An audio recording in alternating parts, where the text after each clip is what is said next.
Our settlement in Te Tauihu is unique to anywhere else in the country because we have 8 iwi all looking at sometimes similar things.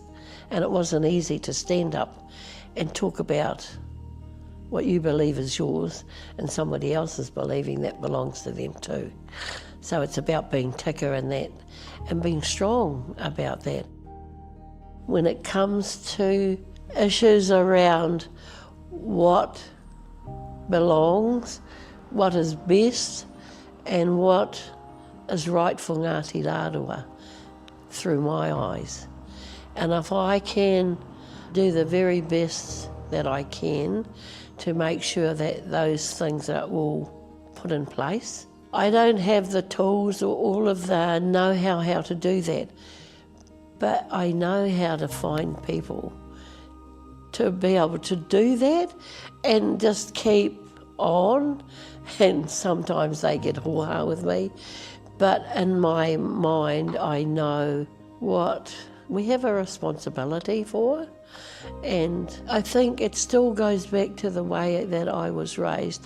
And when I think about it, what gives me that knowledge and what gives me that strength, I think it's because I heard over and over again about the things that were important to Ngāti Rārua.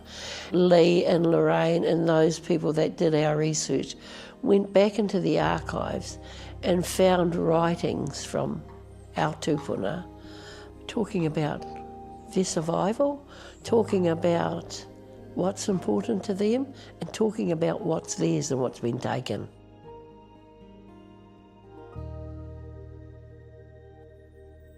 But I have to give credit to the board that were there at the time. They were the brains, and I've mentioned Barry Mason a few times.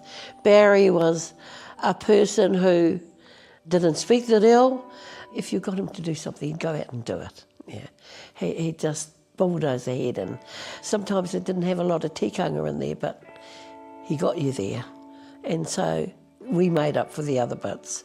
And so we're lucky that we complemented each other. You know, Ngāti Rārua means a lot to me. I was just lucky enough to be chosen to be there at the time. All those academic things come from other people. They don't come from me. Mine are just raw stuff. As you move on, you get different people in different places. So it's about being able to make sure that those people are still on that journey, but still remembering what you got and how it was, and not forgetting the things that we really strive to get back for us. And we're in a different environment because we're into growing grapes, we're into making money, we're into all of those other things, but there's still some underlying things that we have to make sure that still sit there and we never forget about, because that was a hard journey. And we were lucky that we had a lot of kaumātua at the time still living to be able to tell us our stories and help us get to where we've got to today.